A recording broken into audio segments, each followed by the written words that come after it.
Welcome back. The presidential election is in just 95 days. Millions of voters are going to head out to the polls, but not all demographics turn out at the same rate. Our Nick Reagan has been researching why some people stay home on Election Day and what's being done about it. It's a sentiment we've all probably felt. Why vote? My vote doesn't matter. Nothing ever changes. But it's an outlook that's especially felt in the black community. I'm not going to vote just for Biden or the other administration. I want the right person to be in the chair. Nationally, black voters turn out anywhere from 4 to 12% less than their white counterparts.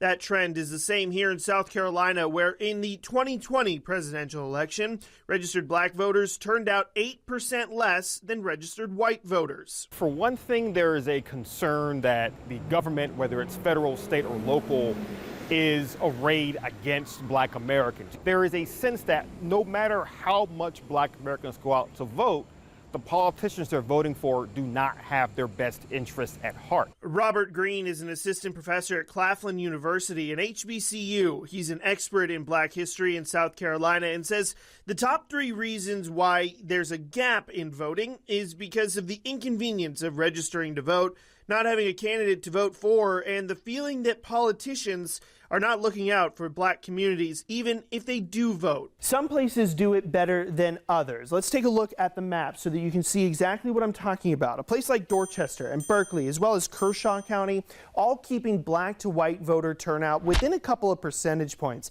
But if you take a look at Williamsburg County, in the last presidential election, 65% of registered black voters turned out versus 78% of white registered voters. That's a difference of 13 percentage points.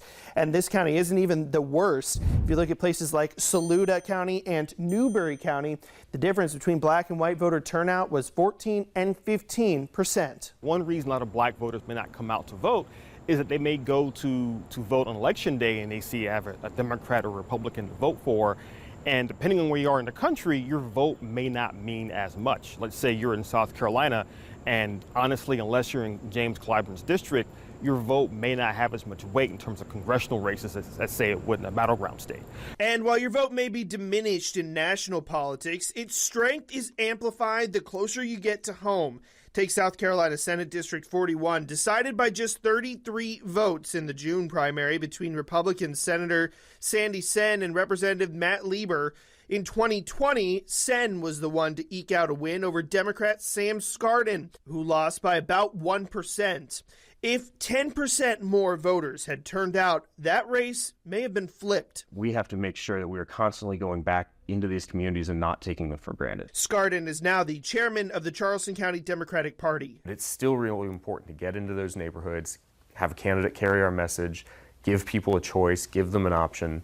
And if you do that over and over again, that's how you finally start to move the ball. In the last presidential election, there wasn't a single county across all of South Carolina in which black voters participated at higher rates than white voters.